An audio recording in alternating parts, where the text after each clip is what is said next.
So for those who don't know, where did you serve? You and your husband Nathan, where did you serve and for how long?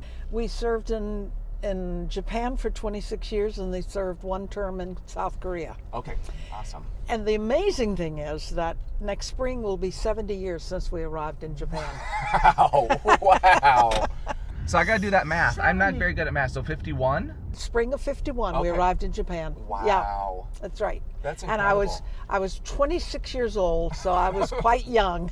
Had you been outside the country before moving to Japan? Nope. Not at all. You'd never been outside the country? Nope, never been outside the country. Wow. And that was, it was an incredible experience, you know.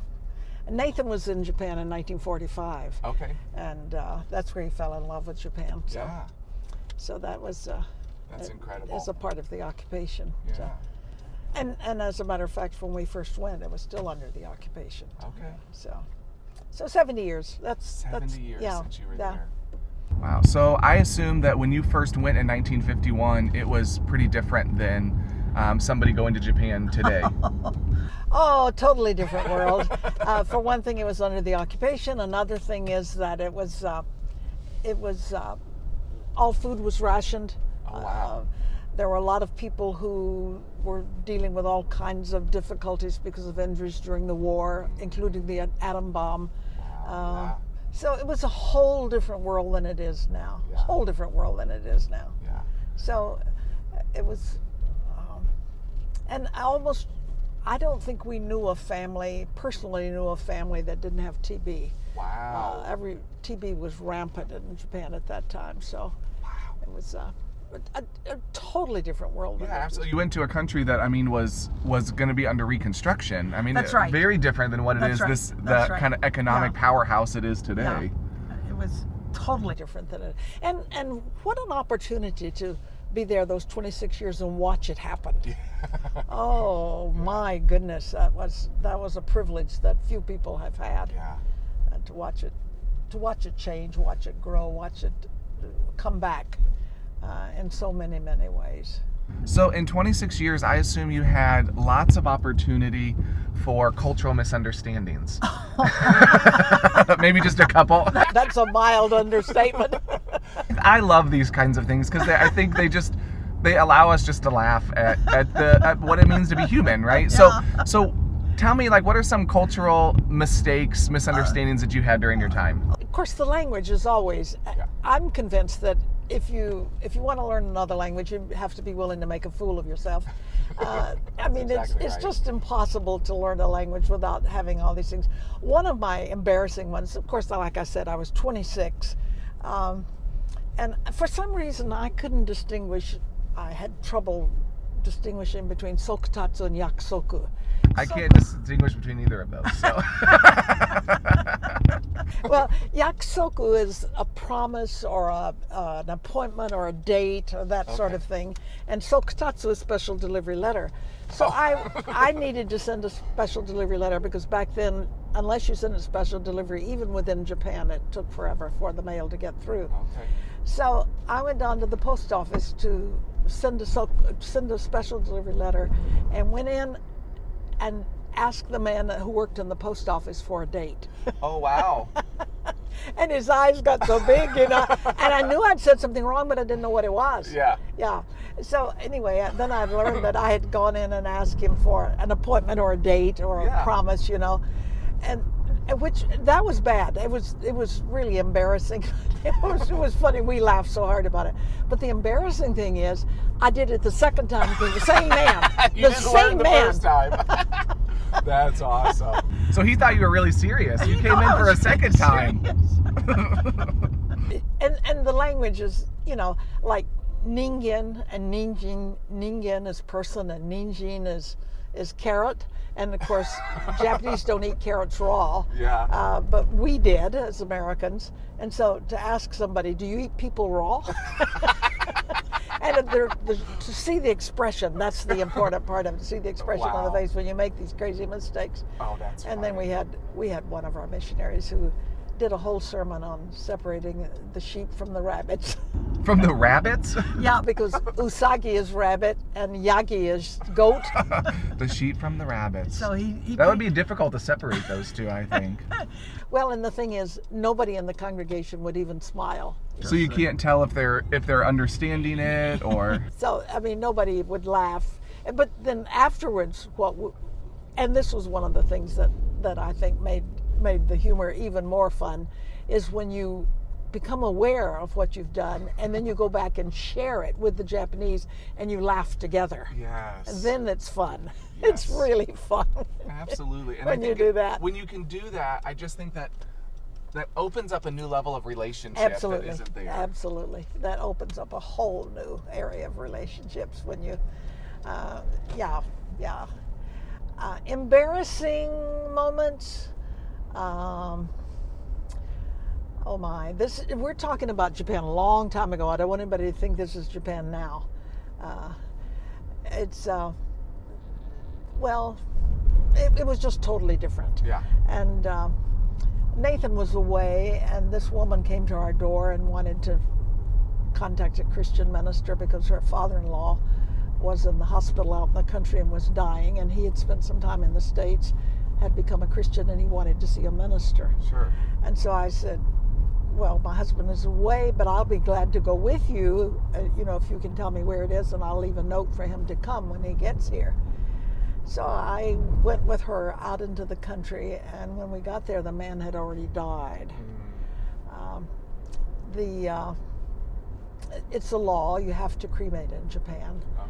And anyway, all of his family was on the southern island, and we were west of Tokyo, which meant it was at least a 24-hour train ride away. And you couldn't do anything until they came, and of course there were no funeral homes. You don't embalm, all of that kind of stuff. So when Nathan got there, they asked if he would be willing to have a Christian funeral, and he asked if our church people could come because nobody had ever been to a Christian funeral. Yeah. And well, anyway, it ended up, to make a long story short, we had to do something with the man until the people could come from the southern island, from Kyushu. So we wrapped him up in a blanket and took him home with us. Okay? Yeah. I'm just trying to follow. You wrapped someone who had passed away up in a blanket and took them home with you. That's right. To make it to the funeral. So that we could have a Christian funeral. And so this was one of my embarrassing experiences. Well, anyway, so we had this dead man, and we had to wait until they brought the box, the little crude box, because you cremate, you just put them in a little crude box, and so we put him in the coldest room in the house, which was we didn't have heat, and so the study was the room that was really the coldest, and that's where if you wanted to make Jell-O in the wintertime, you'd put it in the study. Anyway, that's where we put him. We thought that would be beneficial. We had to first notify the family, and then they had a 24-hour train ride. But we couldn't do anything. We couldn't cremate him until they got there because it's important that every member of the family drive one of the nails in the box. Oh, okay. So there's some tradition there. So tradition there, and you have to honor that. So I knew I had to stay up and serve tea or whatever for whoever chose to come. And so they brought the box. These men came with the box that we were to put him in. And they had these little bags inside the box. I thought, being the American that I am, and totally unplugged in yet to the culture, I thought they'd brought cookies for me to serve because I knew I had to serve tea and cookies for everybody who came in. And so I said, "Oh, you brought the cookies." No, they were not cookies. They were bags that you place in certain spots around the dead body to keep it from shifting in the box. So they laid down on my floor and demonstrated to me what I was doing with every one of those bags. I was hoping the floor would open up and just I could just drop through, Yeah. Wow. Yeah. What seminary trains you to place? Yeah, absolutely. Nobody trains you for that sort of thing. So that was one of my most embarrassing moments, to be there with these men, these Japanese men that I didn't know, had never seen before, and to make that kind of a blunder thinking that they were, going to, that they'd brought the cookies. Well. So, another question that I'm interested in is, you went back in 1951. So, what were some of the things that are different from your experience going as a missionary versus somebody going as a missionary today? Like, what's something that's unique about when you went to serve as a missionary? Well, when we went by freighter. Nobody flew, It was not, that was not the, not common 70 years ago. Okay. To go that far, particularly. Anyway, we stayed 6 years our first term. There were no emails, no faxes, no telephones, we were there 20 years before we ever talked to anybody on the telephone. 20 years before there was even a phone? Before we talked to anybody on the phone. Okay. It cost an arm and a leg back then to talk overseas, and then it was, So it meant that the only way we were in contact with people was through letters, and we'd write a letter. It'd take at least 2 weeks for it to come if they answered the same day. A month would be the shortest time we could ever be in touch with anybody. Wow. And we were there 6 years without that. But Andrew, I will tell you that the best thing that ever happened to us, we had only been married 1 year when we went. Okay. The best thing that ever happened to us was we went to Japan after having been married only 1 year.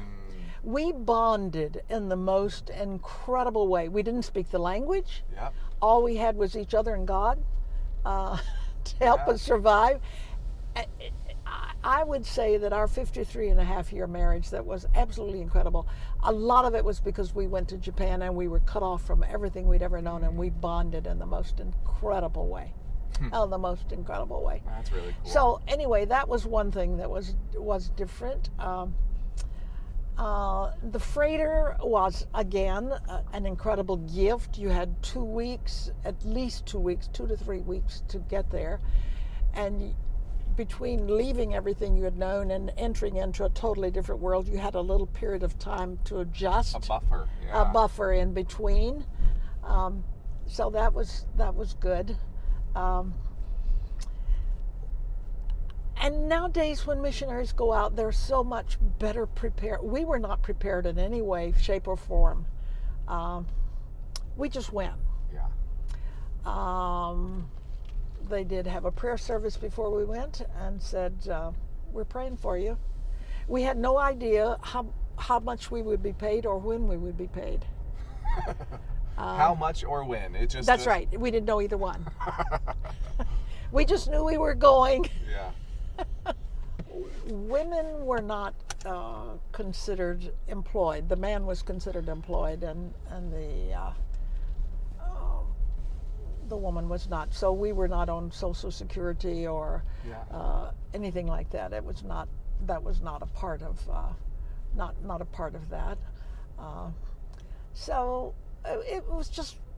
But the lack of preparation for this experience. Nowadays, I love it. And then when even when we returned, which is 30 years ago at least, I don't remember just exactly how long. Even when we returned, there was no re-entry for us. Oh wow! You just assumed you would adjust. Probably the hardest time of my life was the first 2 years after we came back from the mission field. I think I assumed that because this was my country, I would feel at home. And I did not feel at home. Gwendolyn Massey was incredibly good for me at that time. She was incredibly good for me. So it was just different. The world was very different then, very different. There is one concern I have, and that is finding the proper balance between staying in touch with home and adjusting to the culture. Yeah. You can so stay in touch that you never leave home. Yeah, absolutely. Sad Technology's given us that ability. That ability, that's right. And the saddest thing in the world would be to live in a country for years and years and never be at home. Yeah. Yeah, that would be very sad. And I would guess that your enculturation, your engagement in culture went much quicker than some people today because you were so cut off, because you had nothing but to figure out how to make it work there? Well, we didn't have any place to live when we first went. We had a room in the YMCA. Okay. Nobody met us when we got there. They were supposed to meet us on Sunday, and a large contingent of the Japanese church and Art and Norma came on. Were going on Sunday, but then the ship couldn't dock, so they docked till Monday. Well, Art and Norma had language school, and the Japanese were at work. So we left Yokohama, just the two of us, to go to Tokyo. And the different side of the road, from us. Couldn't read the signs. We made our way to the Y, and when we put our suitcases down in our room, the only place to walk was on top of the bed. Wow. The biggest shock, and you can include this or I eliminate it, the biggest shock for me was I had to go to the restroom, and I went down the hall to the restroom, and there were clear glass doors to the restroom. Oh, and yeah. I went back and said to Nathan, "No way." And Nathan's response was, "You don't have a choice." Wow. Yeah, but that was a little bit of a shock. Yeah. There's stories you don't tell. If you were to remind us of something about CrossCultural Ministry, if there was something you wanted us to remember, people that are watching this, what would you tell us? What would you want to remind us of in terms of CrossCultural Ministry? I would say that whether you live your entire life in the States or whether you go overseas, whatever, if you are engaging with a different culture and a different race, somebody who is different from you, you have one of the greatest opportunities in the world to reflect and to process and discover how much of your thinking and how much of even your belief system is based on the culture in which you grew up, and how much of it is Christian. Wow. I still, all of these 70 years later, I still find myself thinking, is this Christian or is this cultural? To sort out that, I mean, what an opportunity to have that exposure. Yeah. That if you are serious about learning, it pushes you, it forces you to reflect on how much of your thinking is just cultural and how much of it is Christian. Yeah. So that's one of the things. The other thing that I would want people to know is that if you are motivated by destroying what you perceive as darkness, whatever that darkness, or wrong in any way, if you are motivated by destroying that, you will destroy people in the process. Wow. God did not call me to destroy darkness. He called me to share light. Only light can take care of darkness. And that's not my job, to try to destroy what I perceive to be dark. And I can be mistaken about what is dark and what is wrong. So I'm called to be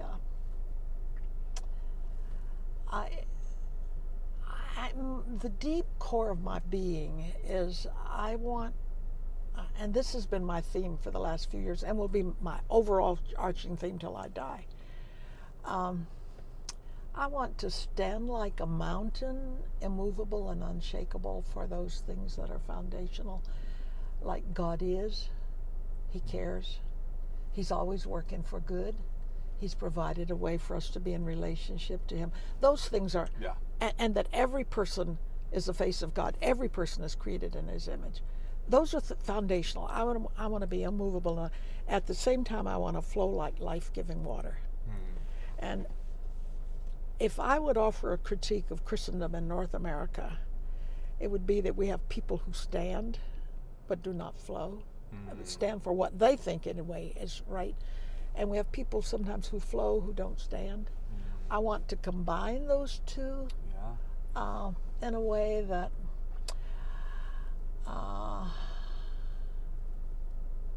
hopefully it will make me contagious rather than abrasive. Yeah. So those are things that I hope people would remember.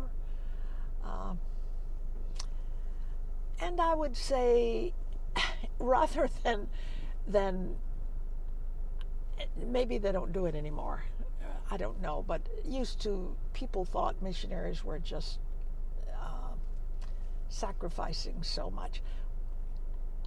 They were, I don't know. It's this idea, poor missionaries, they'd have to do that. I feel that I had the opportunity and the advantage. I am who I am at 95 because of my experience. Japan shaped me. It shaped me. It taught me. I learned so much more than I ever shared. I really believe that. So. That's awesome. So I wouldn't change it for the world. There are 3 things that I would not change if I could live my life over again. Hopefully I would make fewer mistakes,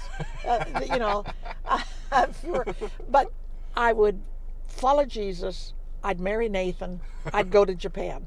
Those 3 things I would not change for the whole world. Wow. I would not. Oh, Andrew. Love that. My life is what it is now. And a lot of that is because I spent 26 years in Japan. And they taught me so much. Yeah.